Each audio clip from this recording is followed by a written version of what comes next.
to come together as a community to see how we can impact the midterm elections. Because if we allow the Republicans to take control of the Senate and the House of Representatives, Joe Biden's agenda, in spite of how we may feel about him, he's better for America at this point in time in this season than if we allow Mitch McConnell, Kevin McCarthy, and all those other racists to take control of the two executive branches, because there will be no ACA, the Affordable Care Act.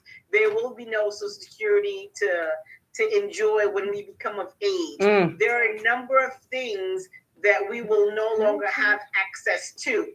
Now, thanks to Biden, we have the child care incentive since COVID.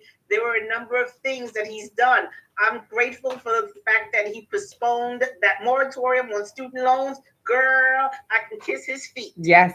Because I'm nose deep in student loans because of my degree as well as for my children. Wow. So that's so as I posted in the chat, the Society of Haitian Supervisors and Administrators are hosting an educational conference on Saturday, May 21st in New York City. We're looking for presenters, and the theme is Reclaiming Our Excellence. But we're also looking to get the word out so that we have a very successful event. So please advertise on your platform. I can send you the flyer. And so come one, come all. And the good thing is we will feed you, and it's free. Two of my favorite F words, free and food. Free and food. Hey. Thank you so much, Dr. Magali, and we will be sure to share that information. And as I was sharing with my beautiful sister here, before we got started this evening, here on the Anaya A Show, we are now doing the advertisement thing for a number of companies, and we have over 500,000 connections throughout our social media, as well as on our various platforms and emails and things like that. So let's talk about that for sure and see what we can do to really spread the word. I don't know much about that organization. Please, before we keep going, tell us more about this organization that you're referring to, that you're inviting us to, because I want to know more before I start talking about it. So the organization is in its fourth year of existence. It is in partnership with the Council of Supervisors and Administrators, and that's the union that provides, but that addresses benefits and legal support for principals, assistant principals, educational administrators, as well as daycare directors. One of the things at the moment that the CSA is doing as the parent company of Society of Haitian Supervisors and Administrators, there's a lawsuit on the books on behalf of daycare directors who tend to be women, and they tend to be Black or Latino women. They have to have the same credentials as New York City public school principals, but they do not have the same pay.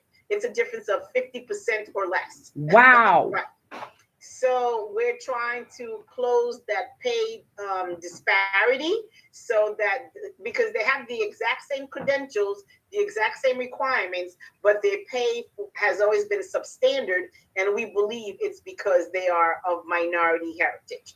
So the organization as well consists of principals, assistant principals, EA. I'm talking about SASHA, the Society of Haitian Supervisors and Administrators. And we cater to teachers, paraprofessionals, and anyone who wants to support the organization. We offer a lot of free events. Every month we have an event. Our next event prior to May 21st is April 29th.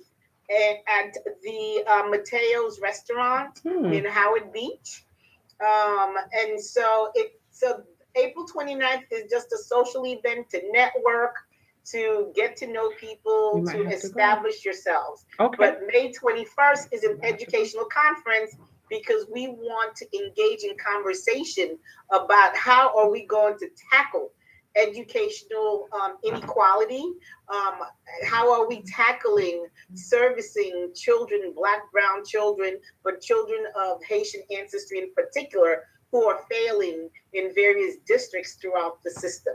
But they're not the only ones, for the record, who are not doing well. There are a number of reasons why they may not be doing well, And one in particular is that parents don't know their rights. That's Parents are not informed.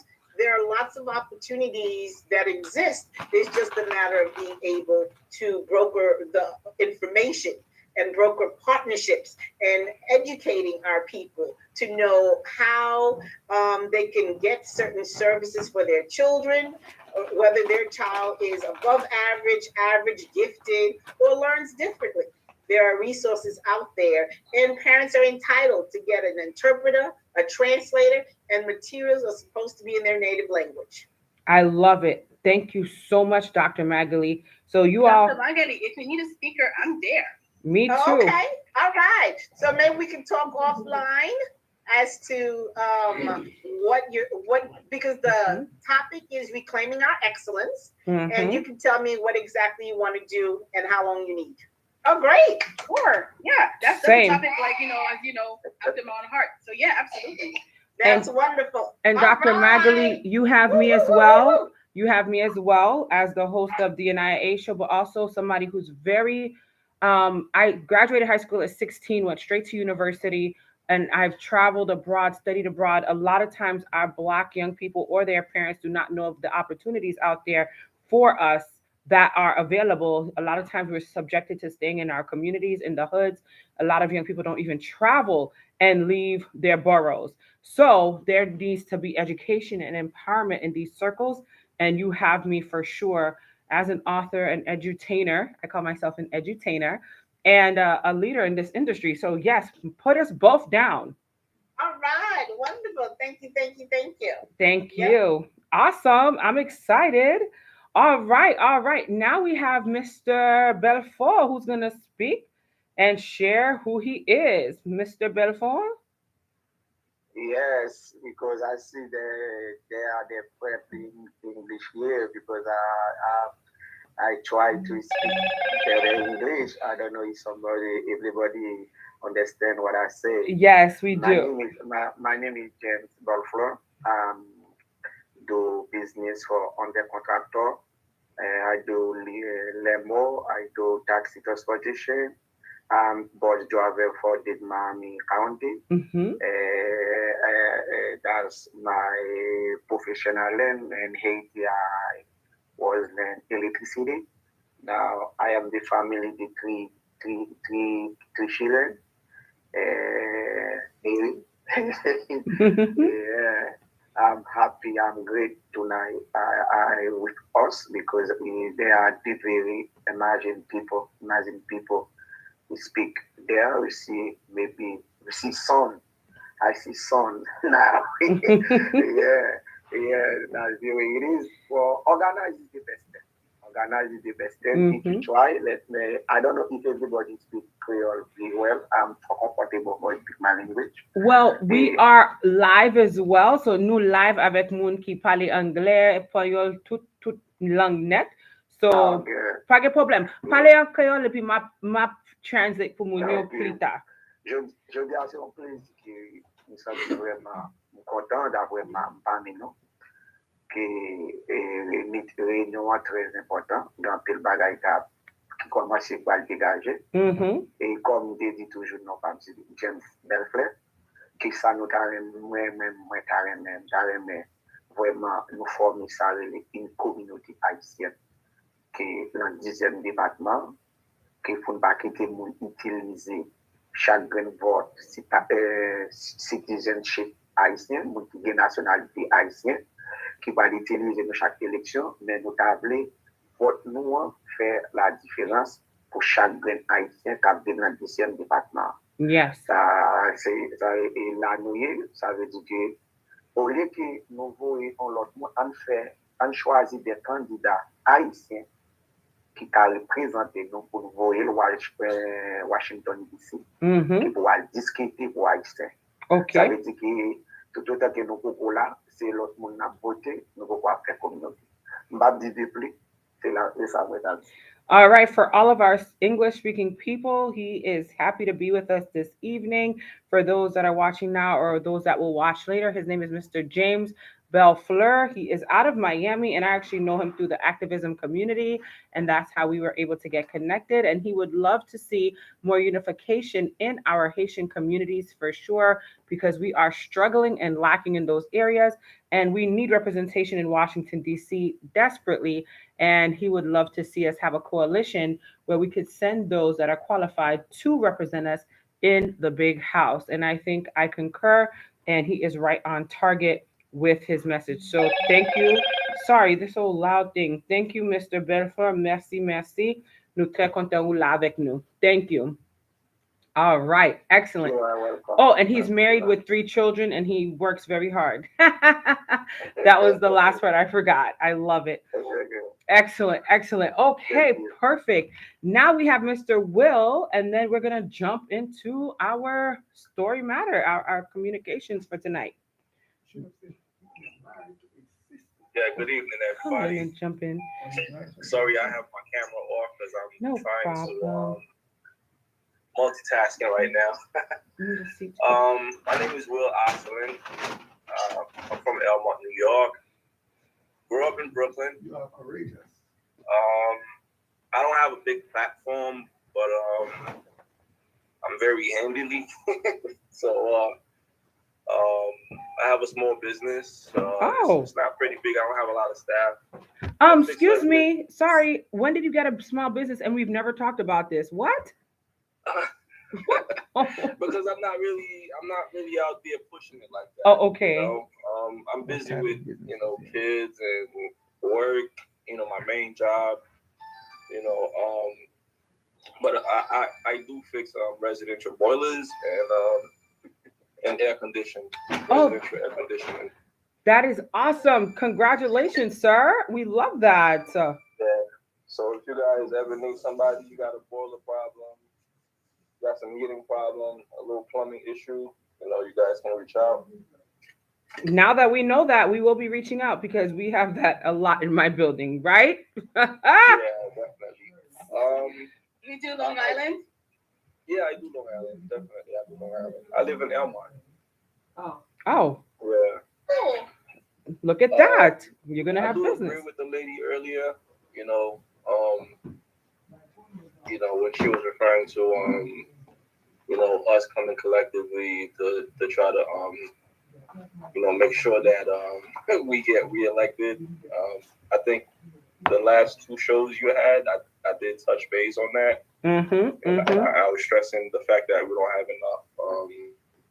enough qualified candidates to go out there and win.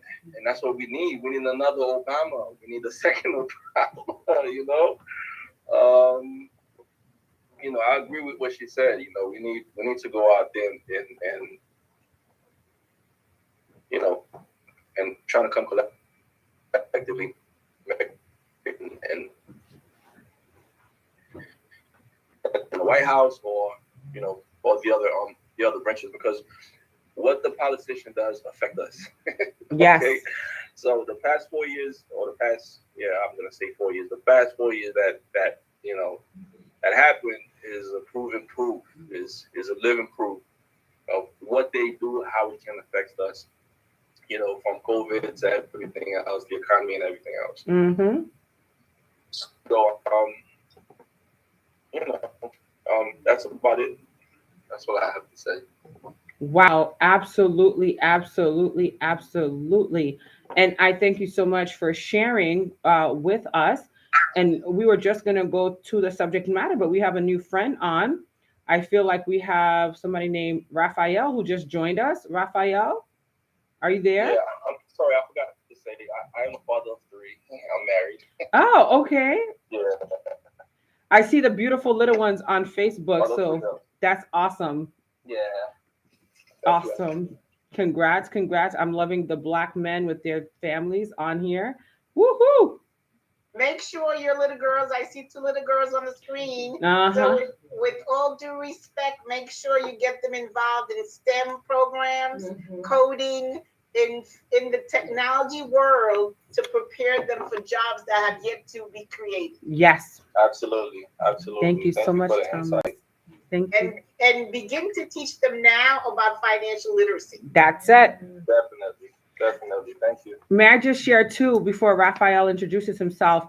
Last night I was on a three-way conversation with my cousin and my really, really great friend from Atlanta. She's like my sister.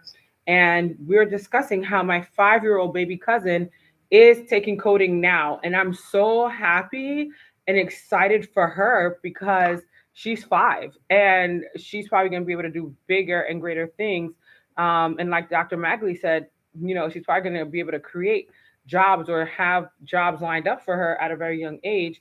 And I've been pushing the STEM thing as well as, these robotic things for years before we as Black people even had an opportunity to even be in their spaces, because this was like an all white thing with STEM programs as well as with the robotics and different, I want to say, competitions.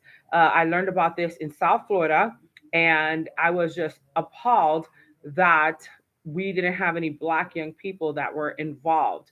And now I'm seeing a shift, and I'm excited. I'm excited because these jobs are typically going to the white techie kids, as we know in the past. And now we see a shift happening, and I'm so excited about that. So great job, Will and Dr. Magali, for talking about that. And when you teach them as they're young, they grow up into these spaces and they definitely learn and they definitely manifest greater things for themselves in the future, especially the economic thing. So thank you so much. Well, we just had this Ralph on. Maybe he'll join us again. I'm not sure who he even is, but hey, we'll welcome back anybody that wants to join us. Anything else before we go into the subject matter? Because tonight is a very important conversation we're having. Welcome to everybody that's watching on Facebook and Instagram. If you have any commentaries that you want to share, please do. We definitely want to communicate some very important information. And on Team ECI, in the group Team ECI, we talk about a number of topics, as you all know. We and again, like I said, bring in your comments, share your comments and your concerns. Sorry, send your comments and your concerns that you may have in regards to tonight. Send anything that you feel that can be added to the subject. We talk about economics. We talk about increasing your wealth and decreasing your debt on this platform. We speak about, growing, financially more educated and things of that nature. And tonight, one thing that came across my desk, and I think Will was actually a part of this conversation just a couple of days ago, but I'm bringing it back up on Team ECI during our meeting because I really want to know how you all feel. I'm not sure if any of us talked about this. Modeling, I don't think was a part of that conversation, or Dr. Magali, but recently, within the past week or so, welcome Bay of Wakanda. She's on Instagram with us, as well as quite a few others that are watching. Thank you so much. Bring your comments, share the love. Recently, what came across my desk was so scary and crazy. It's in regards to eminent domain. I don't know if you all seen that subject, but I had to bring it back to Team ECI because this is what we do. We talk about these really serious situations and how we need to empower ourselves and learn what's happening around us. And the reason why I brought it back up is because, well, first of all, we have Larry, who's supposed to be on here with us tonight, but I think Larry got a new job, and I think he's busy and tied up. But either way, he's our neighborhood real estate person, so he loves this type of topic. We see that in Harlem, things are being stripped away from us every day, and we have no control over what's happening. And I wanted to bring up this article, so let me share my screen with all of you because I want to know how you all feel about this subject and if it's fair that they, who they are, must have control over everything. And is it fair that they're able to strip the community of properties in such a way? Now, what I shared just the other day after bringing this subject out is I've heard of eminent domain, but it was typically in South Florida, where, in South Florida, the good old boys and the racist, Republican rednecks, they do whatever they want in South Florida. They take your land, they take you, they kill you, they do whatever, right? But in New York, I thought we had a little bit more rights, but apparently I was wrong. So because also Our politicians, which we need more representation of better politicians, mind you, we literally have a situation where I think there were a lot of behind the scenes deals and things were done in order for certain communities to obtain certain powers to be able to do what they're doing. So here we go. It says 125th Street building seized by MTA for 2nd Avenue subway. The state has filed its first plans to take over a privately owned Central Harlem building to make way for the long delayed subway line. It goes to say Harlem, New York is still years away, but the 2nd Avenue subway's Harlem extension already stirring to life. New court filings show the MTA is moving to seize a building on 125th that will be demolished as a part of the train's construction. Now, why am I reading this? You're probably thinking, oh, Anaya, it's for a train, it's for a train. Here's why I'm reading this and why it's important to know how we should own something, people. Please understand it's very expensive to own things now, but if we put our minds together, if we put our monies together, if we try to work together as a community, we can do more. It says the building at 120 West 125th Street between Adam Clayton Powell and Malcolm X Boulevards is currently home to Fino, a men's clothing store. Though it sits about a half mile west of the new subway line's planned terminus at Lexington Avenue, the MTA is acquiring the 125th Street site because it plans to build an unspecified, they don't even have the actual plan yet, unspecified an ancillary facility there, according to court records. An MTA spokesperson told Patch that the property's exact use has not even yet been determined, y'all, but said it will not be open to the public. It's right here. It's literally a block away. I'm on 125th Street. I'm not going to tell you guys exactly where I'm located, but I'm on 125th Street, and Dr. Magali knows where my office is and where we do the shows from. We're literally down the block, literally. On Wednesday, this is Wednesday of last last week, the MTA filed documents in state court laying out plans to take over the building, which is currently owned by a private landlord, MKK Properties. It is the first of more than a dozen property seizures that the MTA plans to make as it clears room for the subway. A power granted to it by the state's eminent domain law. That's why I wanted to read this, because of the eminent domain law, which allows governments to take control of private land if it will be redeveloped for public use. There's a lot more things that are said during this, in this article, but that's where I wanted to basically leave it off.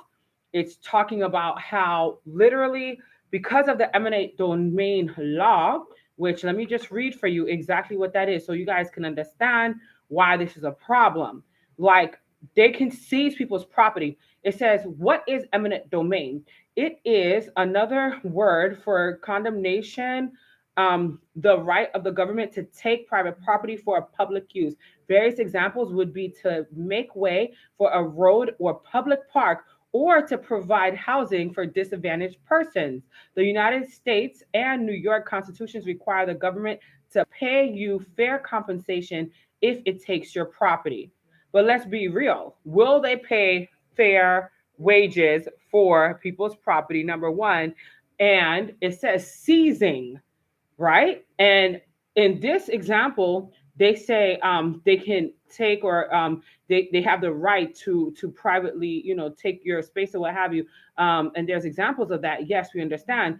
But in the article, it stated that they will seize the property, which in other words means they can take that property and probably not even pay anything for it in order to utilize it for this train. So I wanted to bring this up because here on Team ECI, we talk often about these different scenarios and, different ways that we could acquire property, but we don't own anything as a Black people typically.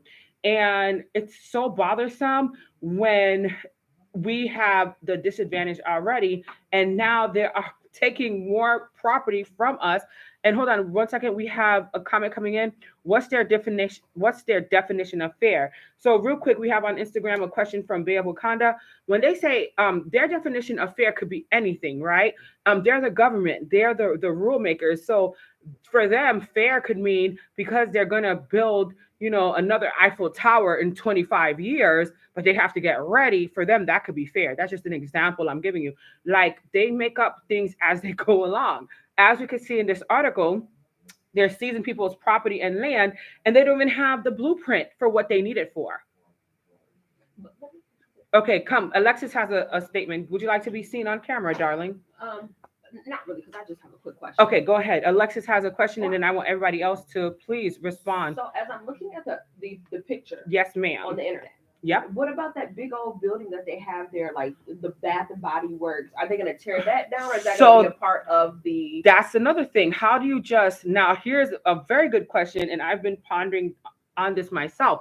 Right next to Fino's is like Victoria's Secret, is Burlington. A mall. It's a mall. It's like a 4-story mall, but because of the COVID, a lot of things are not being occupied the same. So they may utilize COVID as an example as to why they need to tear this down, because COVID has restricted people's shopping abilities. However, does that mean then you're going to think that there's an increase of footage going through this area? COVID may not last forever. But no, here's another thing. The train is scheduled to be on Lexington. Why again do they need to take people's property between Malcolm X Boulevard and Adam Clayton Powell? That is something that is so frustrating at this point. It's almost like, are you kidding me right now? But the point of me bringing all of this out is because we as a Black people typically don't know that we have rights, because when this type of stuff comes through, we're like, oh, you can take our property, no problem. But they need to be able to fight this. So the person of the Fino shop, they don't own that building, they're just renting the building? Actually, it says they own it. MKK Properties. Do me a favor and do a quick Google search and see who is MKK Properties. And then, of course, anybody else that wants to comment, Bay of Wakanda, keep your comments coming. Dr. Magali, do you have anything that you want to add to that or share? I know you be having a lot to share, darling, about these things. Please let us know. And anybody else, if you have anything else that you want to add, because I'm so perturbed by what's happening. And I recall in South Florida on the Treasure Coast, a lot of properties were seized in the Treasure Coast in Port St. Lucie for eminent domain practices, but they did pay the homeowners because there was a situation, if I'm not mistaken, like a gas something that was built and it was causing cancer in the area. So I recall that, but that was for a good reason. But this situation is a little. But isn't there just like literally 2 train stations right here? So I'm confused as to why they're putting another train station. Well, it's going to be a tourist attraction for sure. But Dr. Magali's unmuted. Let's get Dr. Magali, and then we're going to take Mr. Biko, and then we're going to come back to you, Miss Alexis. Go ahead, Dr. Magali. Sure. So I wanted to bring up the Barclay Center in Brooklyn. Ooh, there were Lord. a number of Haitian and immigrant families who had homes there, Yep. As well as who not only had homes, but some of them had restaurants, etc. Businesses. So to create the Barclay Center, they basically bought those people out and did not give them what fair value. So, here's the thing. These organizations have high-class corporate lawyers. And so when the people who are the homeowners, the business owners, do not have the money, the power, the clout to really defend and negotiate their position, so that's where it's unfair to the people. Because I can tell you right now what the organization, and I forgot the name of the organization that bought out all the homes and restaurants in that area. So one person, for example, because I used to host my end of year parties there for my staff at this restaurant, and they told her they didn't give her any financial compensation. What? Hold on a second. What they did offer her, that she would have a spot in the Barclay Center in the eatery area. So that was the exchange, Yeah. So that's what I'm saying. that because she didn't necessarily have proper qualified legal representation or any, I don't even remember whether or not she had any, that she agreed to have them take over that spot so that her restaurant can have a spot in the Barclays Center. And I can tell you, I've been to the Barclays Center, her restaurant is nowhere to be found. Now, I don't know what the reasons for that may be, but I'm saying to you, at least in one case, I knew the restaurant owner and she was not financially compensated. However, I also have a childhood friend of mine whose father owned a home right not too far from where the Barclays Center was constructed. And she said that her father was compensated appropriately. But what may be appropriate for an elderly Haitian family may not necessarily be the price value of what he could have gotten if all he wanted to do was sell his home and relocate to another state. Right. Because right now the brownstones in that area are going for $3 million. Absolutely. He had $3 million. I can tell you that much. That part. I lived in a brownstone there, actually above a very popular restaurant. My great auntie lived there for 40 years. When she started living there in 19 whatever, I mean, way before I was even born, 40 plus years, I think. Anyway, the rent was like $200, if I'm not mistaken, a month. And today the rent is $3,000 a month. Yeah. $3,500.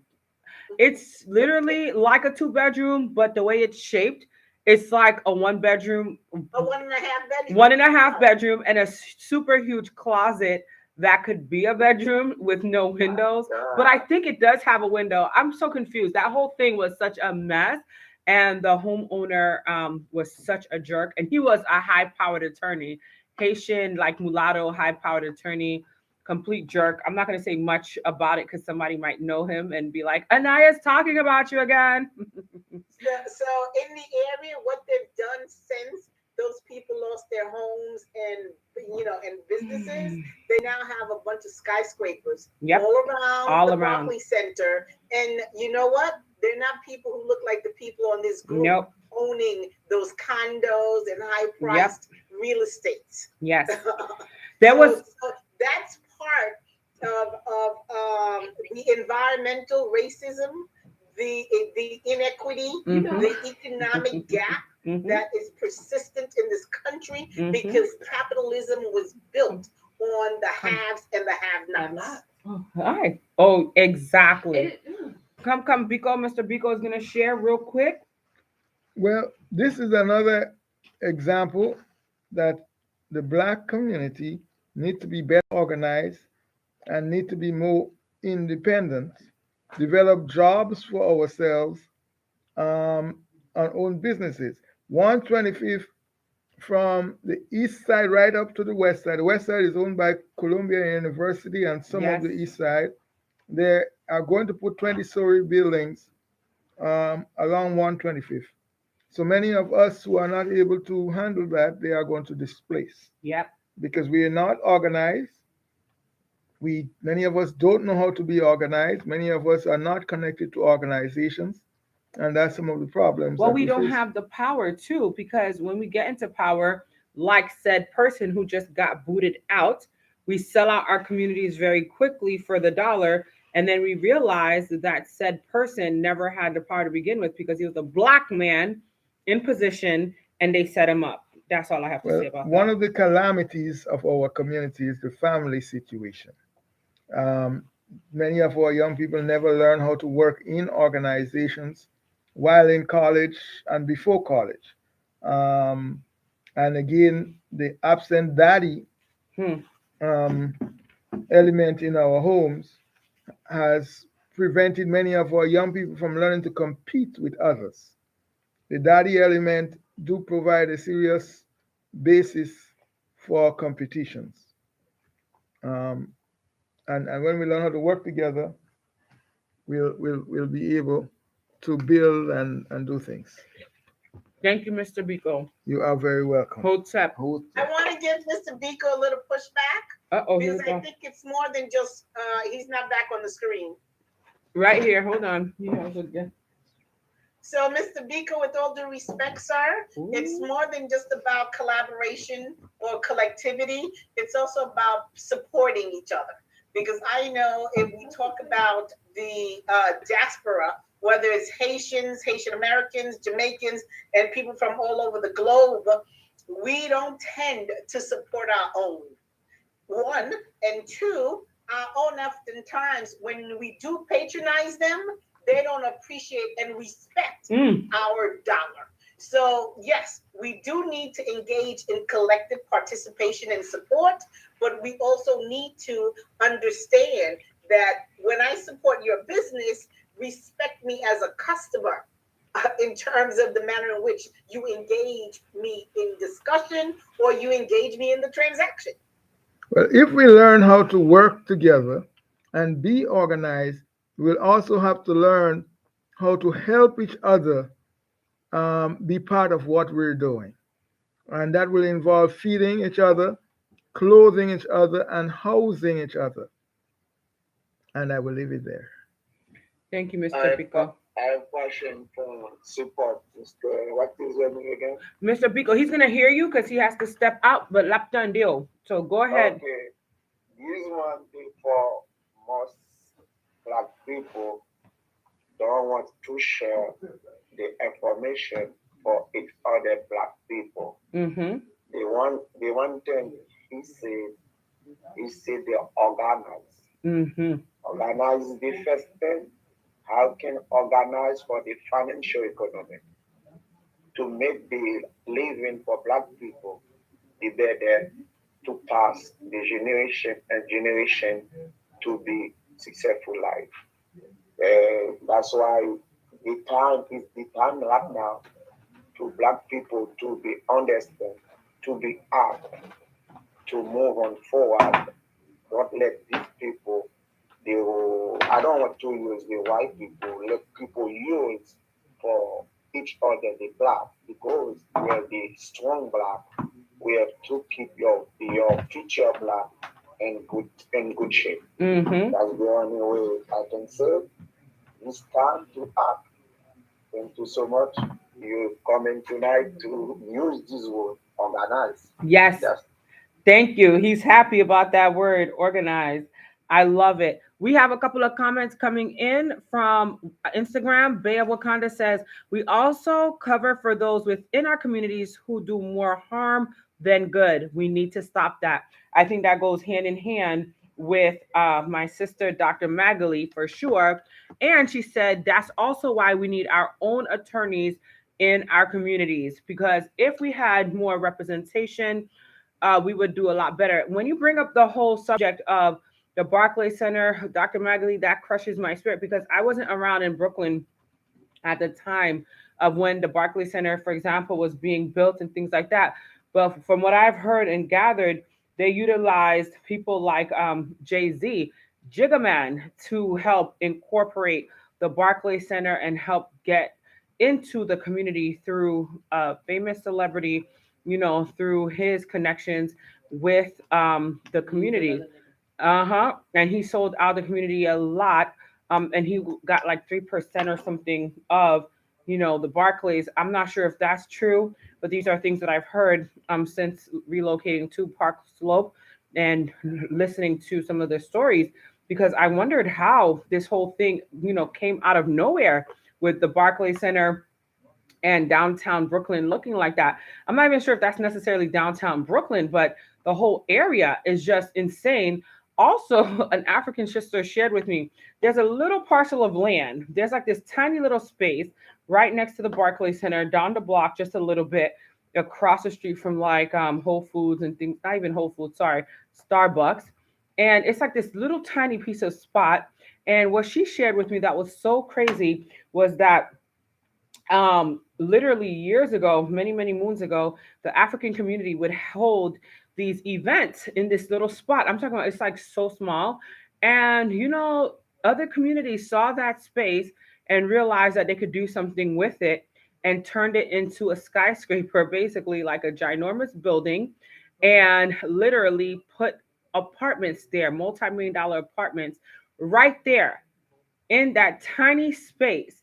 And she said, Anaya, my heart broke when I came back around and I saw what they did with the space that we used to occupy. And now it's literally worth millions and millions, and we have no stake in it. So I keep pushing the agenda that we have to own properties and do our part. And I'm just baffled by the way things are happening in our communities and how we're still at the bottom of the totem pole. But I hope that Team ECI is one of those groups that can really help push the agenda and we can really do more together. With me doing what I do, I have access to loans and grants and funding, which I'm still trying to work on, right, Alexis? We're still trying to work on getting different things together. But why not put our monies together and our finances together to really try to make a difference in our communities and really try to work together? I mean, that's something that will put so much joy in my heart if we can get some development. And then, Alexis, I know you had something to share moments ago. I hope you still remember. Everybody else, write in your comments. I feel like there's more comments coming through. Sorry. Oh, there are some comments. Go ahead. I think you forgot. Well, when you remember, come back to me. I'm not sure if it was about eminent domain or, we can purchase property through auctions. Dr. Alexis, let's talk about that. Yeah, let me come on with that one because that's something that I wanted to get into. Yes, and every Thursday they actually have auctions, but I think you have to pay cash for like land. Is it true, Dr. Magali? You have to pay a lot of it's cash for auctions. So if you're engaging in auctions or purchasing real estate through liens, yes. When you go to the auction, and if indeed you are the highest bidder, then you have to have your cashier's check with, let's say, years ago it was like a $10,000 cashier's check or bank check, and then within 30 or 45 days, you have to have whatever the difference of your purchase into the courts. Yes. But I said it before and I'll say it again. It may be pricey or exceptionally expensive in the New York City area to invest in a home, but that does not preclude the Philadelphia, Pennsylvania area where homes used to be 20 grand. That does not preclude Maryland, where there are a number of vacant homes that are $26,000, $30,000. You just have to be able to commit to repairing those homes and take a chance on it. My husband has someone who went to school with him, regular man, but that regular man who's now a New York City teacher, he has 8 homes in Pennsylvania. Wow. And he bought them at $20,000, $24,000. And can I tell you, he's been able to pay a tennis instructor $60,000 a year cash to provide tennis instruction one-on-one to his son. Not because of his New York City salary, but because of the 8 homes that he owns out of New York and the revenue. And here's the other thing that's a brilliant thing for us to share. The revenue from his home is from the state because every single home is a Section 8 facility. Yep. That the government pays the rent. So he does not have the headache to call up and complain, where's my rent money? Because the first of the month and sometimes a few days before the first of the month, all his dollars are in his bank account through direct deposit. Direct deposit. This is exactly what I need. Of information that we need to keep under our hat is that when you do become a landlord or homeowner, do not issue annual leases. You don't issue annual leases because if somewhere down the road the person loses their job or whatever, you do month to month because that way it makes it easier and quicker to get rid of a problematic tenant. I like those tips, honey. You like those tips, Alexis? Mm-hmm. And let me ask you, with that $60,000 payment towards this young man's tennis dreams, I bet he needs to be a Venus and Serena. He better be better because I'm coming for him. Is this young man doing something with this 60 grand? His father is able to pay that kind of money because his father's a real estate investor. But what is he doing with this occupation that he has going on with this tennis life? What I mean, But the kid is 13 years old, and that's what he told his father he wants to do. So his father's investing in his future. what Paying is somebody that kind of 60? money annually to help his son, develop the necessary tennis experiences to make him tennis worthy down the road professional. We're gonna keep up with you, Dr. Magali, and follow up about this young man because I hope he is something huge later. That's 60,000 starting at 12 or 13. He'll be 18 in just a few. That's a whole lot of damn money. All right, I'm not a mathematician. Hi, can you add me back in the group? Sure, Sylvans. Send us a message at 347-617-6873. 347-617-6873. Also, Bay of Wakanda says we need to learn from him. We need to get this brother onto Team ECI. What do you think, sister? And get us motivated because we need to get that motivation from this brother who's doing such great things. And this is what we're trying to implement more in Team ECI. People like that with these stories, how did they do it? Why did they do it? And literally how we can learn from them. These are the things that we want to communicate with our team here. And like I said, I've just recently joined Chase Bank as a mentee, and I'm learning some great things through Chase and through other organizations. And who would have thought this little Haitian Black girl would be sitting at the table with these high-powered bankers to discuss my little business ideas? Amen. That's gonna be worth something someday, a lot of something someday, right? So we cannot be afraid to have big dreams and go for them. If anybody's watching tonight and you want to be a part of Team ECI, you want to be connected with myself and any of these lovely members of our team, please join us at 347-617-6873. Again, 347-617-6873. Just text and say, Anaya, please add me to Team ECI. This is something that I want to be a part of, and I want to learn and grow with the community. Yes, please. Bay of Wakanda, send us a message on 347-617-6873, and you'll be connected with the group. So with that being said, I saw Mr. James' hand. Mr. James, was your hand up to say something? Yes. Miss Magali? Dr. Dr. Magali. I have one house in Philadelphia. Oh. How can to connect for this guy to put my house in Section 8? That is my question to Miss Magali. I like to put my house in Section 8 because I try to sell it because my tenant give me too much problems to pay the house because I live in Florida. If you put it in Section 8, it's going to be good help for me. I think should he join the group, Dr. Magali, and then you guys can communicate all of that on Team ECI?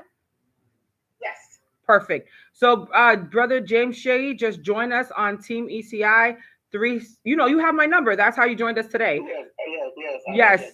347-617-6873. Somebody's asking me to pin the number on Instagram. I don't know how to do all of that. Y'all forgive me. I'm a lot older than what I look, and this new generation knows how to do the pings and the pongs and the ticks and the talks.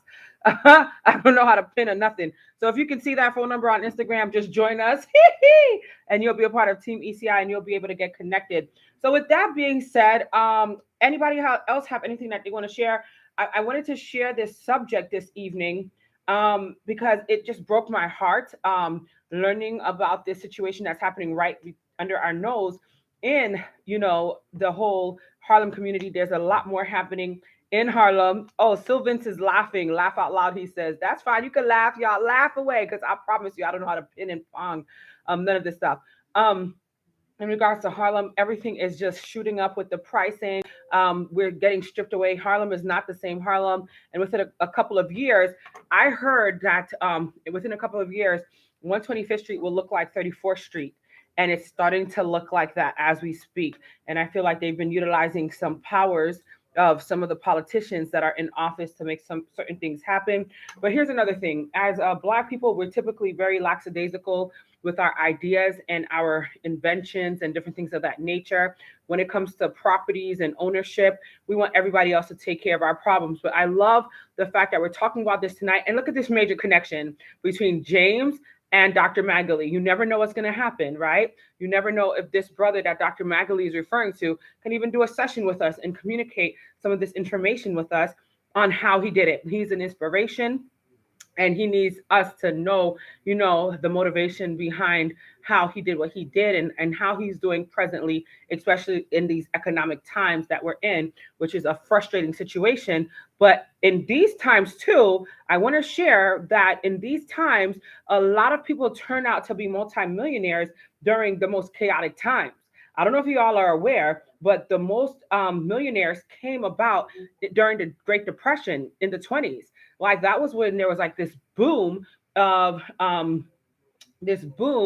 multimillionaires or millionaires rather in the 20s. One of the millionaires I think that came out of that time was Madam C.J. Walker with her hair product, right? I believe she became a millionaire in the 20s. And I'm looking at it like, oh my God, it's 2022. I have a couple of coins saved in my account, but I am nowhere near where I want to be as a as a millionaire or a multi-nothing. So I think about things like that all the time. Like, how did they do it? Like, oh my God, Madam C.J. Walker was super smart, but she hustled and she fought hard to get that bag and she secured that bag. And now we see the evidence of her working hard. I mean, like 100 years later, people are still talking about Madam C.J. Walker and her accomplishments then. So I always want to motivate everybody that's a part of our team, a part of what we're doing here to never stop dreaming, number one. Continue to do what you have to do to reach that next level. Be like James. If you have a question, ask it. Like James literally was bold enough to say, I have a property in Philadelphia. These tenants are giving me a hard time. What do I have to do to connect with your friend, Dr. Magali, so I can get my property to get some Section 8 coins? Like, I love that. And that's what this platform is about. Networking, connecting, and bridging these broken bridges, right? Rebuilding the broken bridges. Another thing I wanted to share tonight is Dr. Magali just invited us to a very powerful event, and I want you all to be aware of that event. So I'm going to have Dr. Magali, before we end, reiterate that information for sometime in May 21st, I think. And then something's happening over in Howard Beach somewhere as well. So I want Dr. Magali to reiterate that. And also on May 1st, I have an event that I'm going to. I'll be present at. And I'll be able to have a table there and share whatever business opportunities you all have. Let me know, because we're doing the advertisement thing with Team ECI, but not really even with Team ECI, under the Anaya A show, under the brand that I have with my company. Just to let you all know, I have a background in public relations. And so one of the things that I'm really good at is networking and bringing like a solid force out when it comes to sharing people's information. I do it all the time anyway, but we're going to increase we're bringing more to the community, because as opportunities come to me, I don't want to just sit on the opportunities by myself. I want to say, okay, I know Will, for example, he has, a business where he helps people's, fixes people's heaters and things of that nature. I know Madeline has events coming up and she has a book. I know Dr. Magali, she's a powerful, speaker, and she's a principal and she has information. I know James has a property in Philly. How do we bring all of these different people into communities that they wouldn't necessarily have access to? So that's what I'm working on now. And we have opportunities coming up. Not only am I going to be out on May 1st, but I'll be out, I think, for the first whole week of May. And I may have to get a actual Airbnb or something in Brooklyn, because I will be in Brooklyn every day in May for the first week of May. So if you want me to share your information with people, investors, bankers, and different entrepreneurs, as well as some celebrities will be in my spaces during the first week of May, let me know, DM me, and let me know what your product is, what your business is, so that we could share with the public. So I just wanted to drop that information, that PSA, so that you all know what we're working on presently. All right? Sound good? Will, you unmuted yourself, Will. Hello, talk to us. I'm here. Hi. Oh, you're back. Oh, you're not driving right now. I'm not driving. Okay. What did you want to share? I don't know. Hi. What do you want me to share?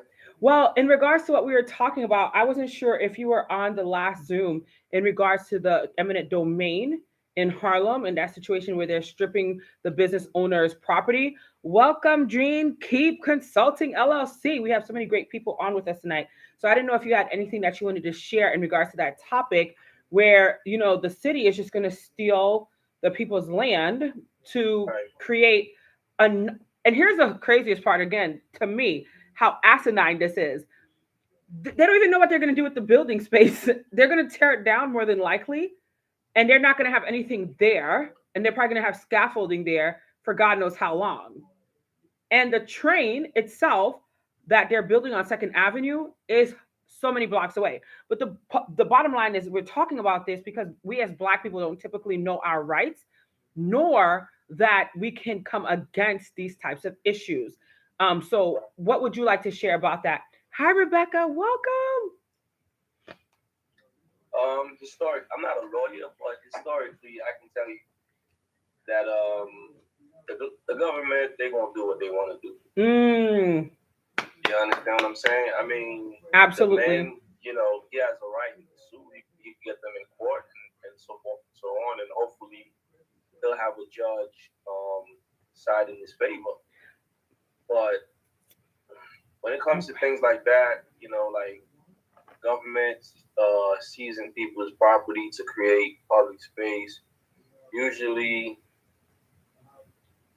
from experience with the Barclay and and watching how things work, hopefully that brother get compensated very well. Absolutely. But at the end of the day, the government, they're gonna do what they want to do, what they feel like is in their best interest, and they're gonna try to show that to a judge that's gonna more likely lean in their favor. Absolutely. Unfortunately. It is the government. You're absolutely right. And it's almost like beating your head on a wall because these people do whatever the heck they want anyway, it seems, right? Right. Wow. Listen, they want everybody to follow the rules, but they don't follow the rules. I love it. They're above the law. In other words, they are above the law. Yeah. Sadly, I know. And that's why we need more people, that care for our communities to really stand up for us, because unfortunately, we are lacking some real solid politicians and those that can really make effective change. And what just happened with Brian Benjamin, for example, breaks my heart. I didn't want to bring it up, but I mean, I thought he was a stand-up guy. I still love him and I still respect him as a brother because he has been there for me. But I think that's a classic case of what you're referring to, Will, where you're working in government, you're working in power, what have you, you're a politician, but you're acting like you're above the law. And the law does, it's here for everybody to follow. But when you do it, you definitely get in a lot more trouble than your counterparts. Right. It's just so much. It's so much. But I had to get everybody's opinion on this situation this evening. Thomas says that voice sounds familiar. Are you talking about my voice? Because my voice. I think he might be talking about you, Will, but I'm pretty sure he hasn't met you yet. Thomas is on Instagram now, sharing. Yes, Rebecca, I'm so glad Rebecca's with us here. Rebecca's a business owner. She's super great energy. Love the work that she's doing. And I would love for her to come on to our platform as well to share, the work that she's doing in her communities. I had another powerful thing I was supposed to share this evening in regards to business opportunities. But what I'm going to do is I'm going to, I think, do some of that on Friday. And then we're going to do more of that sharing on next Wednesday for Team ECI. This subject really took a lot out of us tonight because it's a lot of information, and I'm so glad that we're all here. And Dr. Magali sharing some great information in the chat, so that is so awesome. Absolutely, Rebecca, we want you to be on our platform to share the work that you do, so I'll be honored for you to be a part of our conversations. And Another thing that I wanted to share. Oh, shouts out to Tylisha, aka Miss Ocean. Queen Ocean is in San Antonio, Texas. She's in a different time zone. Yes, we know, sister, you're in a different time zone. We're so proud of you. I think this is her first time taking a flight, and I'm so proud of her. She got to her destination in Texas safely. Shouts out to Mr. People Le People. Mr. People is on watching as well. And we have so many great people watching. So last but not least, the SBA community reached out to me. I don't know if you guys are aware, ladies and gentlemen, during the summer or the past couple of years, there have been, EIDL loans that were distributed. Monies were given to small business owners and things of that nature. And unfortunately, people like myself who didn't have all my ducks in a row, all my paperwork together, I wasn't able to get monies from the SBA because you have to have like a lot of paperwork together and things of that nature. And that's one of the things I talk about because of my fight for Haiti for like 6 months straight. I missed out on a lot of money, guys. I potentially missed out on like maybe even close to $1 million for the work that I do, advertising opportunities, just a lot of different things, a lot of moving parts. But I got reached out to by some people that work very closely with the SBA, and that's for all of you business owners. It's time for us to get our paperwork together because apparently there's still like $40 billion left in the funding for the SBA for small businesses. And I'm working with a business now to help get other people, those funds distributed, right, into our communities. So I'm supposed to share a whole lot more about that, but I'll do my part to share on Friday as well as next Wednesday. I'll take a dedicated time to share more information so that it's not just jumbled. But if you're interested in speaking with the persons that are responsible for that entity, let me know, and we can definitely set you up to communicate with them because there's about again $40 billion still in the SBA funding. And if you don't know what the SBA is, it's for small businesses. People like Will, you may qualify, modeling. James, I don't know if you have your paperwork together. But let me ask you this question. Right? Yes, sir. My business wasn't registered until last year. Yeah. I wasn't registered before COVID, nothing like that. So I don't know if that still qualifies me. I love some free money now. I know. Trust me. But I was not registered business until last year. So that is a hang up. So apparently you had to have been registered like by 2019 or 2018 or so. However, that doesn't mean that you're totally out of the loop. There might be special circumstances that may still be able to qualify you for whatever reason. Hi, people. I can connect you with the man. So DM me when we're done or send me a message and say, sis, don't forget, whatever, connect me because I want to work with this person and see what can happen. Because I'm a strong believer that rules can be broken and they should be broken, as we just talked about. There might be a loophole for you somewhere. And then, of course, like I said, I'm also working with the banks now and people that I have access to that I never thought I would have access to before. But I keep pushing forward and I keep trying different things. And because of those efforts, we're seeing that people are coming out, reaching out, and things like that. So, with that being said, reach out to me and I can get you in contact with them. Give me about 24 hours to take care of a few things and then remind me, and then we could take it from there because we want to see how many of our companies out here can actually really benefit from the SBA. And of course, all those monies have been going to other communities, by the way, communities that don't look like us because they know the system of having all your ducks in a row, like all your paperwork, your taxes, your whatever else, that qualifies you, they know that stuff. We typically don't. So let's jump on it. Okay, my dear? Perfect. Anything else that I missed this evening? Oh, another announcement. So, the foster care community, I know this is like a lot for tonight, but if you're a loving person, if you have a heart to take in children, hey, Dreva fam, what's up? Dre, I haven't heard from Dre in a minute. He's on Facebook. Share with everybody you know. I'm also a foster mom, And I am somebody who's always looking out for my community, especially communities of color. We need more people. We need more people of color to become foster parents.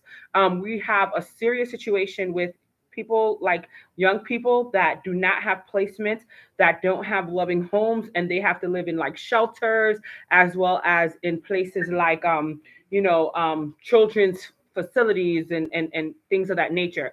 So my job, as a part of the activism community, advocacy, and things like that, I went to the foster care community and I said, listen, I know of people that have space in their homes and that are very nice and that they're caring. And they said, Anaya, if you want to connect us, to people that may be able to be a foster parent, first of all, let us know. And they do the screenings. I speak with you first, of course. They do compensate families that take in children, but I don't want anybody to take in children for compensation. But I'm just letting you know that they do help you out if you do take in a child. But if you're a nice person and you want to become a foster parent, let me know and I can help put you in position because it's a very hard process when you don't know anybody inside. Your paperwork or your calls go to nowhere land, and I don't want that to happen to my community. So if you do have space in your home, if you are a nice person, and if you have a caring heart to take in a child and help them for their lives and their future, and you want to see them succeed, let your girl Anaya A know, and I will put you in contact. How does that sound? Good? They have children who are young, like below 5 years of age. Oh, sorry, you were breaking up. Sorry, everybody, can you mute your phones real quick? If I think there's some background noise. Go ahead, Dr. Magali. Are the children below 5 years of age, or are they teenagers or babies? I don't want to do teenagers. All ages, Dr. Magali. So they have babies. Literally, some of the babies come right from the hospitals. If you all didn't know, some of the babies come right from the hospital. Some parents are not able to take care of the child or literally has an issue that the doctors and the hospital staff won't let the baby go home with them. I'm a former foster sister, just to let you know why I'm super passionate about this. I helped my parents become foster parents many years ago. And in South Florida, one of the cases that broke my heart was baby Harley. And how I know about this is because I have personal experience. Baby Harley's mother was on crack really bad. And the doctors had told her, listen, if you keep up this crack thing as a pregnant woman, we're going to take baby Harley from you when you give birth. And she just was like, this crack is just too strong type deal. And she continued on the crack. But interestingly enough, when baby Harley was born, baby Harley was like a normal baby. Like, I mean, I fell in love with this little kid. And she was white, by the way. She was a white baby. And you would have thought that was my child because, I mean, she was so innocent and she was just so precious. But she had, like, I always heard crack babies were kind of, wild out there. You know what I mean? But she wasn't a crack baby to me. She was just a precious little thing. And she came right from the hospital. And after, I think, 9 months or so, she was taken to her grandmother. And who's baby Harley? Baby Harley is the young baby that we took care of that came right out of the hospital, who was a crack baby, but she made it and she was beautiful. They never, I don't think, gave custody to the mother again, but they do have babies in foster care. They have teenagers, they have little children. So they have all ages. And one of the things that I would love to see, now here's me putting out good energy out to the world. I would love to see us as a community really try our best to take in children, also share this information with others. If you have the time, if you have the space, and you're able to do it, great. Here's another idea, right? Because a lot of people are looking like, how would I ever be able to do this? If you have a lot of space and things like that, I would say hire somebody that may need a job that can help you, right? That can help you a few hours a week or whatever to not only help them make a little extra cash, but also help you with the child, right? That's like a help situation for everybody. And then furthermore, if you could take in more than one child, why not? You're giving children a space in the world to help better them. So it's not a long process. So don't be afraid to become a foster parent. Now everything is done through Zoom, and you could sit on your computer and take the classes. I think every class is different, but the one I did was, I think, 6 months every Saturday morning. I dedicated a Saturday morning, a few hours a week, and I became a foster mom. They come and they do an inspection of your property to make sure you're not lying about anything, and they just want to make sure your home is up to code. So, hey, and of course, being an advocate, I'm like, how do I get other people on board? I want other people to be foster parents. So, I'm sharing that with you all because it's really on my heart, and I'll be sharing this a lot more with the community. Madeline, you have your hand up, my love? Yeah, what's the difference between a foster mom and a child that you adopt, like you go through the adoption process? Very good. There is a difference, and there are different procedures. Interestingly enough, though, in the state of New York, if you want to adopt a foster child, you can, and they also help you with that. Adoptions are typically like where parents give up their rights, like automatically, like, I don't want this baby or I don't want this child. I don't want to be in their life. Or I want to be in their life, but I don't want them to be their parent, but I'm giving them up for adoption. Adoption is like theoretically long term forever. Whereas the foster care system is typically like, I'm a crackhead, or I'm smoking too much weed, or my man beats me up. The CDC or whatever, ACS, what is the acronym? Doctor, in Florida, it's one thing. In New York, it's another. Whatever the association. Agency for Children's Services, ACS. ACS, thank you. The ACS comes in and investigates and sees that you're unfit to be a parent for the moment or what have you. So what they'll do is they'll come in and they'll take the child and put the child in a holding kind of situation until they can find a foster parent that can help take care of the child, baby, children, or what have you, until the parent gets their life back in order, or they find a family member or even a good friend that says, you know what, my friend is, stupid. They don't know what they're doing, but I love the child like my own. I can take in the child. So then what happens is the foster care community takes the child from that foster family, that foster parent, and places that child, again, either back with their parents because they met all the qualified things that they had to do, or they take them to that family member. And yes, Dream Keeper, aka Rebecca, says yes, ACS, laugh out loud. I'm telling you, these acronyms, I promise you, I'm the worst because of the fact that I used to live in Florida. It was DCF there. New York is ACS. I mean, it's just too much. It's just too much. So thank you so much. Rebecca should know a lot about this too, because I believe, Rebecca, you are a director in this space. So I would love for you to help me. Maybe next week we could do something live with Rebecca, whom I feel knows a lot more about this topic too. So I would love for Rebecca and I to talk about that, and she could help get more information out there to you all. But again, becoming a foster parent, a lot of times people have this negative connotation about foster care, but it's not like as bad or crazy as it looks. These children are literally innocent in a lot of situations, and their parents, sometimes they can't kick a habit, like baby Harley's mom. She was a woman that was on crack, and her addiction was just so overpowering that it just completely blinded her senses. It completely made her unaware of her baby that was coming into the world, and she could not keep her child. And then there's the domestic violence side of things. So another thing, there's domestic violence issues, there's mental health issues, there's sexual abuse issues. When you sign up for foster care, just to give you like just a little bit of information, so you can never say, and I never told me. When you do sign up for foster care, just know that it's like you don't have a choice as to the child that comes into your home. So we want you to be prepared. We want you to be prepared to know that it could be any type of child at any moment. But just if you're a loving person and you care, you can make it happen for a child. Any other questions about this? Maudlin, basically, when you adopt a child, that child becomes Maudlin's baby. That's because it. That child gets your surname, etc. The child becomes permanent. Your baby. Permanent. A foster child is you are the temporary guardian until things change, and in some instances things may not always change for that child to go either back to their parent or parents or a family member. Mm-hmm. So the foster care system provides a minor compensation while the child's in your care.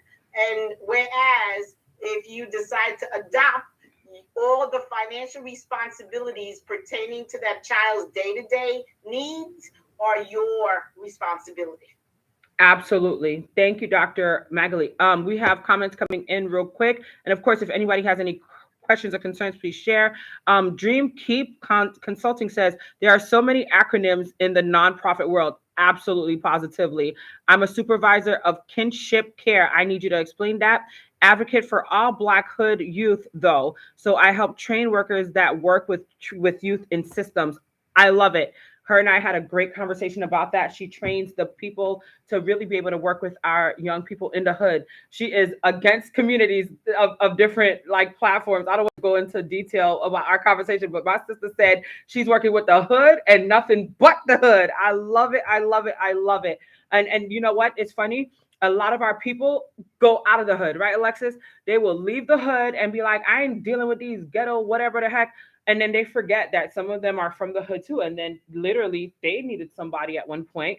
But our community tends to be real selfish after they have gone to that next level. So I appreciate Rebecca so much. Survivor. Yes, she was. So I was in that system and she was in that system. So she knows firsthand. I can't wait. I can't wait for her to be on this platform to share her story and her experiences and her work. And for Thomas, who's writing in, are you still in touch with baby Harley? Unfortunately, no. Another thing about fostering is sometimes you get access to the child after a few years or what have you. But more than likely, once that child is removed from your care, you could try your best to follow up with that child's progress, their lives, etc. But if it's not an open situation between the caregiver and the foster care community, then you'll never speak to that child again. You'll never know what happened to that child. But all you can do is do your best while you have that child in your care. What is the number where they live? Huh? If you want to reach out to Anaya A, please reach out at 347-617-6873. And if this is in regards to the foster care situation, let me know and I'll be able to disseminate that information to you for sure. But I want to speak to people before I give out any information because these are coming from personal references. And I want to make sure that my people are on top of their game so they don't come back to Anaya like, Anaya, you sent me a crazy person. I'm going to slap you. No, I'm going to screen everybody. Wait a minute, I forgot. Welcome. Queen Jenny is here this whole time. Queen Jenny, sorry, my love. Welcome. And wait, Dr. Magley, did you have anything you wanted to share? Because I saw you. Yes, because I posted like 10 different addresses and prices in the chat. Okay. Of homes that are for sale in Maryland. Excellent. And as we were speaking, I looked on the Redfin app because I subscribe to that app and it's free. Me too. And Trulia. And so that's how, because you'll see a picture of the home, the number of bedrooms, and the prices, and the real estate broker. There are at least 10 there. So that's one piece of information. Addresses and prices are in the chat. The other thing at the end of the chat that the government is giving money or reimbursing people. Are you okay? If you have, okay. If you I know or you got a someone call and you have to leave. I'm like, oh my God, I hope lost a okay. family member or someone due to COVID, the government is offering up to $9,000 reimbursement. Now, excellent. I don't have the phone number in hand, but I'll make it my business to send it to Anaya. Thank you, Dr. Magali. Any information is so appreciative. And again, this is why we have Team ECI, for all of you sexy and amazing people to share great information. We're going to let Queen Jenny introduce herself, and then we're going to come back to your question, Mr. Thomas Walker, 2005. Go ahead, Queen Jenny. Yes. Good evening, everyone. Hi. I'm happy to be here. Hi. I want to congratulate everyone on their great effort to making their presence known and being a part of this very great show. It's needed, Anaya. You're doing a tremendous work in the community. Aww. And each one of us count, and I'm looking for greater and better things for all of us because unity is our strength. Thank you, Queen Jenny. She is such a beautiful spirit, and I'm so glad she's here. She's beautiful on the inside and out. So we appreciate you and all the hard work that you're putting forward And don't forget, we have a lot of information that we've shared this evening. So if anybody wants me to repeat anything, let me know. If you need any contact information from Dr. Magali, get in contact with us, 347-617-6873. And we have Chris. Really quickly, Sure. Dr. Magali wrote about Tiffany Elite. Yes. And earlier in the chat, she is a great resource and someone who went from literally thousands of dollars to now like a multi-millionaire and a great Black person. I'm part of her Literature Academy. Ooh. It would be great to have get her on on that this platform, but she lost her husband last year. Oh. So she hasn't been doing a lot of the community work. Oh, no. But I think she came back last week and said she'll be up to talking to people again starting this summer. So it'd be great to reach out and just have her share important information. Sorry, guys. It's okay. She has a little one, so we will definitely follow up with you on that, Madeline. I know your little one is out there running it up in that house. So maybe he'll go to. Oh no, he just woke up from a nap. So good luck tonight, sister. I was gonna say maybe he'll go to sleep after he runs around, but he just woke up from a nap. So good luck with that. Before you head out, do you want to share anything, ma'am, with the community or anything like that? Just earlier, I come in. God. We have my girl, Miss Alexis, in the building, and she remembered what she wanted to say. Praise the Lord. Okay. Come in close. I don't know why I get nervous coming on here. Why do you get nervous? I don't know. Okay. Hi, I'm Alexis. But what I wanted to say, just a little comment. I'm from Indiana. So one thing about being in Indiana, like I grew up experiencing blatant racism. Like it was just out there in your face. And so when I moved to New York, I was all proud and excited. Like, yeah, there's not going to be extreme racism like there is in Indiana. And I get here, it's just as racist, except for it's just so hidden here, and it's hidden well that they do it with the rent. I was just like, yo, the rent, yeah, no, that's all that I really have to say is that I didn't realize how racist New York City was. I'm like, oh, no. But that's so funny how she said it. They're racist with the rent. I'm loving it, and it's true. They are. No. They are, because their biggest pull is to help you get homeless, and then you live on the streets, and then they help you once you have nothing, but then they put you in not so nice communities, and then they build up properties that they've stolen, literally. Like what we're talking about near the Barclays Center, right? That's pure racism. I didn't know Jay-Z did that. I wonder how he sleeps at night knowing that he's a part of the displacement of some Black family. Well, no, it's not just Jay-Z. We have politicians. Of course, okay. But Jay-Z is supposed to be this, oh my God, such a great Black businessman from the hood. He's from Marcy Project. So right. That's just what I think, Yeah, it's something to be said about our communities, and that's why when we get in power, a lot of times we forget. And I like to utilize the example, especially with the Haitian community. Like, and Rebecca says, "I'm sorry you thought it was different." I'm done with Rebecca. Rebecca is a mess. I learned the hard way. Rebecca is a hot mess. I love it. In fact, it's laughing. Worse. It is for the simple fact that it's hidden. See, where I'm from, they're just out there. They will let you know. In Florida too. We do not like you people. We want you people over there. Here, it's hidden. Hi. Yeah, we don't really like them. Right. I'm like, wait Democrats, they have the whole democratic process, which is secretly code for we're going to let them think that they have a right to do something, and then we're going to strip all those rights away. Let me share this. It's so funny because with the politicians and things of that nature, they literally get into position and then they're bought out. It's like they lose all their moral value, their scruples, all of those things that are supposed to make them great and what made them, become appealing to us. And then they literally sell us out. Well, in regards to the Haitian community too, one thing I always tell people, because when I fight for the Haitian community, the immigrants, for example, that whole thing about me getting, arrested on the Brooklyn Bridge and traveling to Texas looking for my immigrants and things like that. People have literally said stupid things like, why are you fighting for the Haitian people? They're so ungrateful. Look at these people. And these are Haitian people that are saying this. They're sitting there and saying that I'm stupid for fighting for the next person that needed help. Somebody have to fight for them. That's what I was going to say. You read my mind. So literally, not only did somebody fight for them, they opened the damn doors for them. So what they've done, ready? This is the analogy. They crossed over that bridge, Then they burnt down whatever was left of that bridge so that they could be on the safe side. And whoever was trying to get on the other side, screw you, you don't deserve a pass. But somebody opened that bridge up for you to walk over. Oh. And what you say back to them? See, I'm ignorant. What I say back to them is you don't want, I can't say it on Facebook, Instagram, or on YouTube because they will cancel me. Oh. And I say it in my country language too, in my native tongue. I give it to them good. Oh my gosh. See, I really say some really bad things to them and then I block them forever. That's how I deal with it because I mean, I cannot understand how, and Black people always do this, but notice that the white man, he will create something and he will bring his fellow white man along. As he should.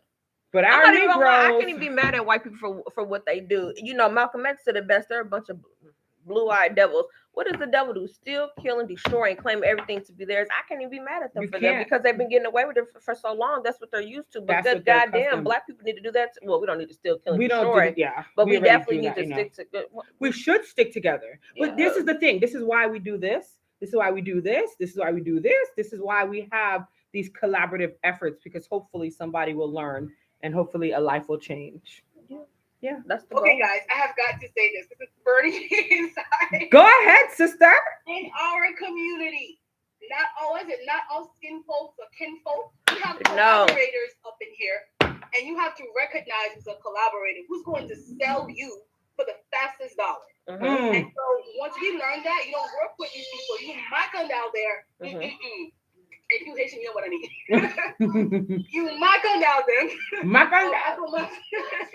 Because they are hurting the progress. Yeah. They are, setting us back years. Absolutely. If you're a collaborator, get away from me. That's what I say to people like that. Get away from me because you're hurting my personal progress. Absolutely. Sister, you can say whatever you want. I'm telling you right now, this is an open forum and a space. That's why we have what we have here.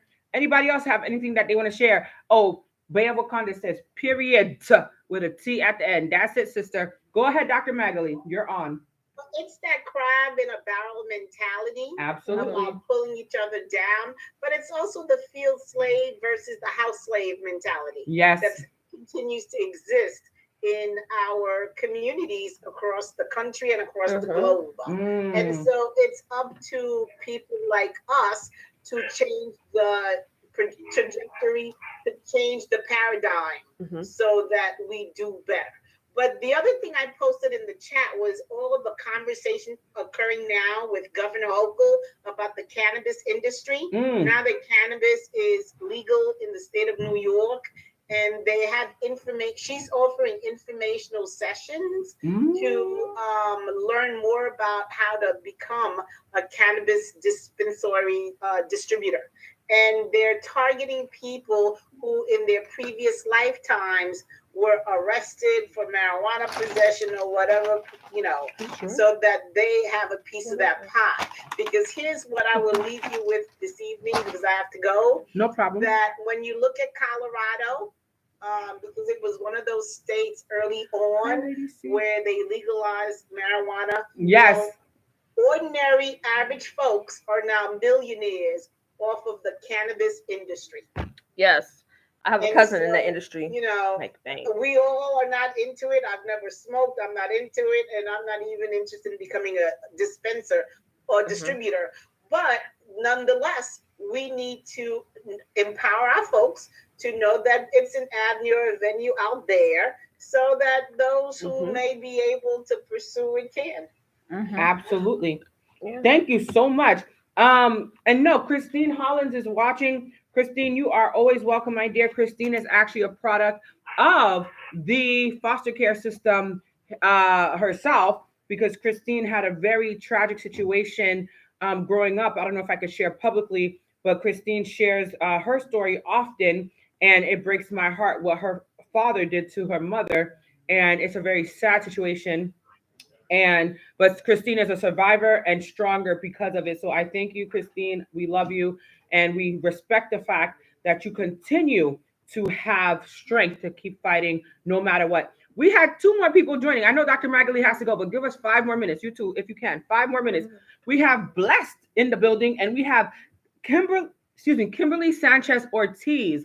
Wow, we're getting more people on tonight. Woohoo! Join us now. Come on in and come on in. Okay, Blessed, please reintroduce yourself. By the way, my butt, we Blessed. I haven't seen your face in so long, Blessed. Reintroduce yourself to the people. Blessed Sampreneur, are you there? Hello? Yes, hi. Hello? Hi, Oh, okay, Ricardo, go ahead. Hi, do you want to introduce yourself? I don't have cam. You what? I don't have cam. He doesn't his cam. He can't turn on Oh, his he video. can't turn on his camera. No problem. And I hear a little issue with the language barrier. Hi, Lady C, welcome. Okay, Blessed Sampreneur, would you like to introduce yourself? Reintroduce yourself? Camila, Maza, where are these people coming from? Oh, I think there's a thing. I think there's a scamming situation because these are all. Hi, Camila, are you there? Oh, they done. Oh, they got us. Hold on, we have to block these people. Being Zoom bombed. Yep, Zoom bomb. Remove. Remove. Okay, they're gone. Oh. Yeah, we got bombed. Okay, no problem. Y'all ain't coming back. I know that. Goodbye. Okay, well, Sampreneur is probably busy with something. I have to go, but I'll try to hop on next. Okay, no problem, Rebecca. We appreciate you, and I want to interview you for sure with the work that you do, Miss Rebecca. And Blessed, Sampreneur is a business person. He is investing a lot.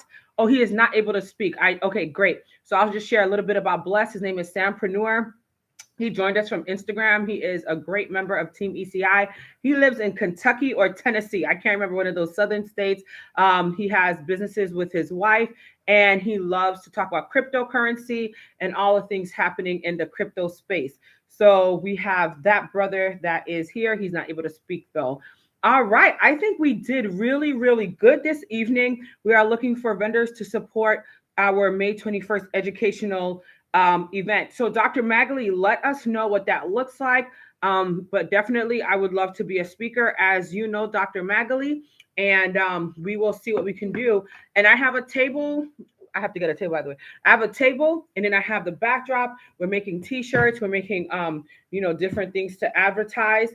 So we will definitely be there on the 21st, God willing, because I'm supposed to pop out a kid soon, guys. By the way, I'm pregnant. I'm pretty big as a pregnant woman. And the date keeps changing, so pray for me.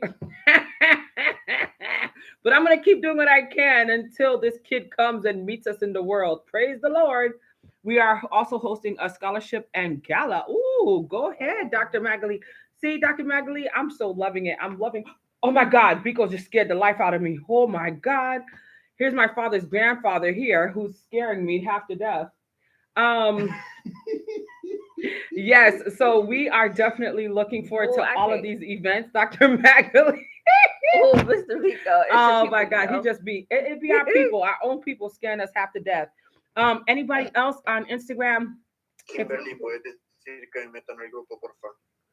What is this Ricardo talking about? Bro, you are about to get kicked out. Do you know him? No, I don't know him. I don't know that man. I think he got I think he's a spammer. I don't know. He is a spammer, it looks like, too. Offensive. I'm just gonna say offensive. I don't even know. But Kimberly's not saying anything, so Kimberly could stay as long as she don't act crazy either, because we're not playing these games in 2022. Thank you very much. Okay, so I think we've covered so much today. High school seniors of Haitian American descent. We need it. Oh, and Dr. Magali, again, real quick, as a principal, do you ever talk about the idea or the opportunities of studying and traveling abroad with your students? Do you have those opportunities available? My school is notorious for traveling. I sent groups of kids to both Obama presidential inauguration. What? I took them to London, Canada. I am a firm believer in classroom beyond the classroom walls, because you have to expose students to other cultures, places, for them to understand their role, their place in the world. Oh, yes. Amen. I knew we were connected for a reason. Praise the good old Lord. So we're both excited about that, right, Alexis? No, that's something that's needed. That's so needed. And we're so happy that you have done that for your children. And we're so excited by the role that you play as an educator, honey. You say educator, I say educator. Anaya Aisho, how are you feeling this evening? I'm feeling great. Oh, and to answer Thomas real quick, I became a foster sister. Huh? Sure, whatever. I became a foster sister when my parents wanted to help children in the communities, and we didn't have orphanages in South Florida. And I found out that they could become a foster family, and I flew in to help take care of them when I was living in Atlanta. But now I want to do it because there's such a great need, and the need is getting greater every day. So that's why I signed up this time around to be a foster mother, because I'm older now and I could be a foster mother, because I have my own place and I have the desire to really help the children. And I actually want to have a support family situation where I can have a facility or like a big house with a bunch of kids running around. Of course, I would have to hire several people to help me because I can't do that by myself. Amen and praise the Lord. All right, so that's another thing. If you want to have a support system, you have to be intentional. You have to put it out there. Whatever you need, it will happen for you. All right, I think we got everything. Anybody have any concerns or questions or anything they want to add for our next platform? Now is the time to share. And I have to tell you. Oh, I see thumbs up, so that's good. I guess we covered everything on tonight, y'all. We covered everything. All right, Madeline, let's follow up with Dr. Maggie. Dr. Magali, the thing never showed up to the facility, so we have to call Amazon. If that's okay with you, we can chat about that later. Amazon be bugging, trust me, I know. I am interested in being involved with fostering. We got somebody else that's excited about foster caring. So, okay, Lady C, let's have a conversation after. Call me 347-617-6873. 347-617-6873. Call me and I will do a quick screening and then see what we can get you started with. The sooner the better. Amen. All right, guys. Madeline, if you are interested, Dr. Magali, are you interested in becoming a foster mom for sure?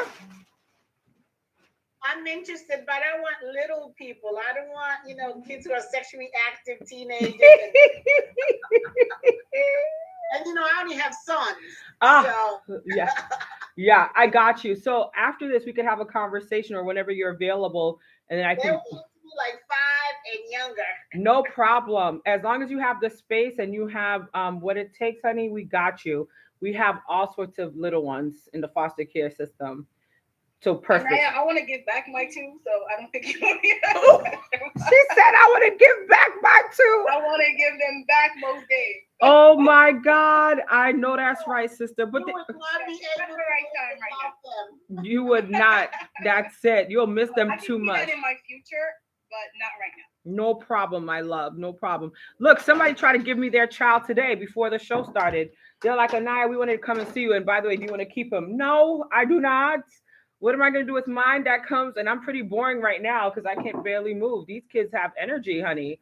And this was a 3-year-old too. I said, oh no, what am I going to do with a 3-year-old father? Anyway, that's funny. You're welcome, Lady C. All right, we had comments coming in all over Instagram and Facebook tonight. Tonight has been super powerful. And I think we hit every nail on the head. Let's communicate, guys. Again, SBA funding is still available for all those that need funding for their small businesses. There's SBA available. There's foster care available. There's a lot happening. And I'm now going out into the communities to do some face-to-face events. So I'm able to share your products and your businesses with others in the community. And plus, we have the platform where we're relaunching the website and more advertisement is available to all of you. So I'm super excited about what the future holds. And I want us all to stay connected. And for you, Mr. James, definitely hit me up and say, Anaya, I want to be part of Team ECI. And then we can make that happen now. Oh, Nayaba is watching. Nayaba of the Harlem Amsterdam News. That's one of the oldest newspapers in New York City, I think, or in the world. Harlem Amsterdam. Sorry, Amsterdam News is one of the oldest newspapers in New York Sorry. City. Okay, so that is awesome that Nayaba is watching us now. And I was recently, featured in the Harlem Community News, which is super exciting. I was featured in Harlem Community News as a businesswoman, one of the top businesswomen in Harlem. And who would have thought, again, this little Haitian, American from Brooklyn would be in spaces like Harlem doing business and leading the way in this industry. Growing up, just a quick last story. Growing up, I was always reading Maya Angelou and the books from the Harlem Renaissance, and they gave me so much. I want to say so much inspiration and motivation to continue to live as a darker skinned Black woman in South Florida. I experienced a lot of racism. I'm not going to go through all of it tonight, but just know it was very painful growing up in South Florida and then in New York City. It was two different experiences. And in South Florida, it was like all my life I had to fight. Literally, I was getting into physical fist fights and stabbing people. It was a lot because I was taught how to fight from New York. So I took my New York stuff to Florida because they were being stupid down there. Long story short, I'm having to fight all these people and everything like that because they were so racist. And these white kids were calling me all sorts of N words and things. And I read Harlem Renaissance books and books from Maya Angelou to give me strength, right? To help me overcome, my problems. Because psychologically, I'm thinking there's no such thing as slavery or any problems with black and white. Because growing up in New York, like we discussed tonight, it's not shown. We know the racism is there, but it's not like in your face, you're an NIGG, you know what? You know what I mean? Fast forward in Florida, I read a lot of Black books and watched a lot of Black movies to help empower me, to strengthen me, because I didn't have that inner love. And today I'm doing business in Harlem, New York. I'm doing business in Harlem. I'm in newspapers in Harlem. I have space, office space in Harlem. And it's like God was hearing my prayers as a little girl, and He helped me to manifest the very dream that I'm living today. So I just had to share that. And as Nayaba is sharing on my platform that she's loving the show, it makes me feel so blessed to know that this beautiful sister is working hard to put our information into mainstream media through this newspaper, this powerful newspaper, and she's watching us tonight. So thank you, Nayaba, for watching and sharing your love for your girl Anaya A, and for the rest of the beautiful Black faces, beautiful brown faces and Black faces that you see on this platform this evening. I'm so empowered. I'm so excited. I'm so blessed. God is good. Let's best lives. And with that said, we're gonna shut it down. Before we go, okay. Maudlin, I sent you 2 direct messages in the chat. So before, maybe you could just take a picture. May I say something before leave? Go ahead. Yes, and I will hope maybe next year. Okay. To be organized for 2,000 people. All right, guys, we're doing good tonight. So, for 2,500 people, come and start for change their life for $80 million, $250,000. It can be happen, guys. All right. Thank you so much. Thank you so much. Let's save our money and let's become multimillionaires. Right, James? No, because I want to see organize for 2,500 people, $20 day, come in for one time for 1 year to 2,500 people, going to be connected for $18,250,000 to invest to change life for 2,500 people for 1 year. Okay. In other words, you want to see us in the community save $20 a day, and by 2025 we have $18 million saved. 2,500 people saving $20 a day. Did I get that correct? And then by 2025 or so, we'll have $18 million. $18,250,000. Oh, so he already did the math, honey. He's not playing with us tonight. Well, I will say this. A while ago, I learned from somebody that if you save actually $20, if I'm not sure, $20 or $25 a day, did you know you could save $10,500 a year? I think if that's correct. Exactly. Yes. So you're on to $10,000 can be 6,650. He's onto something. So what I started doing, you all, is literally you could do this right from your bank account. Here's a top secret. You can take your bank account and you can set it up to send money from your checking to your savings every day. They can take out $20 and put it towards your savings every single day. And you can actually save $10,500 a year in a blink of an eye. It sounds impossible, but it's so worth it. And I didn't start with 20 a day. I started with 25 like every couple of days. I'm not gonna lie. But I'm gonna go back and reconstruct it, and I will do that. $20 a day will give me 10,500, I think, for a year. And then of course, $20 day would be give you 7,200. well, 25, I think, a day will give you, I think, 10,000 a year, if I'm not mistaken. If you put 25. There you go. So let's try to do that, guys. If you guys want to set up something, let me know. And everybody set up your accounts and make it happen for yourselves. And there's so much. You just made me think of one last thing, guys. One last thing. There is a group called it's a Susu. I don't know if you all know about the Susu thing. There's a Susu that I have information on that literally is all technology based. And I work very closely with that community as well. It's already past 9 o'clock. I'm gonna let you all go, but I'll drop the information in our group chat. And if anybody's interested in the Susu hand, I think that'll be another great thing to do as well, because we need to save as much money as possible. So again, there's so much tonight. Oh my God, I feel so blessed to have been able to share all this information with all of you. And the more you learn, please share with us. And the more we learn, we'll share with you. But tonight, I'm going to drop the foster care information in our group chat. And I will share the Susu information in our group chat. And Dr. Magali, whatever you've posted here, I'm going to see if I can get this information into our group chat as well, because it's such great information. I think I would have to do a copy and paste and download it. So I'm going to try to work on that for sure. All right. I think we've covered everything. Tonight has been super great. We'll be back for Team ECI next week, Wednesday. But again, if you're interested in speaking to any of us all day, every day, during the week, we're available 24 hours a day at 347-617-6873. Text now and say, Anaya, please put us on to Team ECI. We want to work with your group and your community, and we will make sure you are added. Nayaba, Arinde, my love, thank you. I love you. To my girl, Miss my God, Alexis Hardman, I love you. Thank you. I almost called you wet sushi publicly, honey. Alexis Hardman is here. Thank you so much to all of you. You've done such a great job this evening with your information and your commentaries. Rebecca, Thomas, Lady C, Bay of Wakanda, Mr. Biko. I mean, you all are so fabulous. I love you, James. Thank you for coming on. Get in contact. Let's make it happen. And I will look into Emni FX as well, Dr. Magali. Thank you.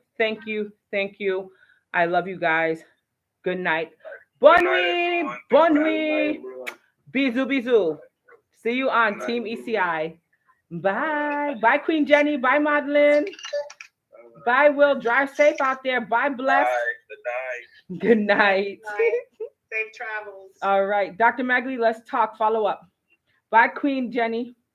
All right. You want me to call you? Or you call me? You can call me when you're available. I'm here. I'm here for the next. Can we, yeah. Can we talk at 9:30? Yes. Yes, okay. Absolutely. It's 9:27 now. I'll call you in 3 minutes. Yes, ma'am. Okay. All right. Good night, everybody. Bye. We did it. Oh, let me stop. All right. Thank you so much, Thomas. Oh my God, somebody's calling now. Ooh, that's not her. Okay, good night, everybody. And thank you so much, Lady C. Love you. Get in contact with me, everybody. All right, hold on. I think that's somebody for Team ECF. Good evening, it's Anaya. Good evening, Anaya. This is Corinne, Lady C. Oh, I was gonna say, who is Lady? Who is Corinne? Hold on, Lady C. Let me do this. Let me go ahead. I'm gonna call you back in 2 minutes, my love. No problem, Lady. Okay, Shay. Bye. Ooh, that's Team ECI. Oh, I'm still on Zoom, honey. We did that tonight. Did you love it? Yes, I know indeed, you're I did. tired. I don't know. What were you working on? Sorry, real quick.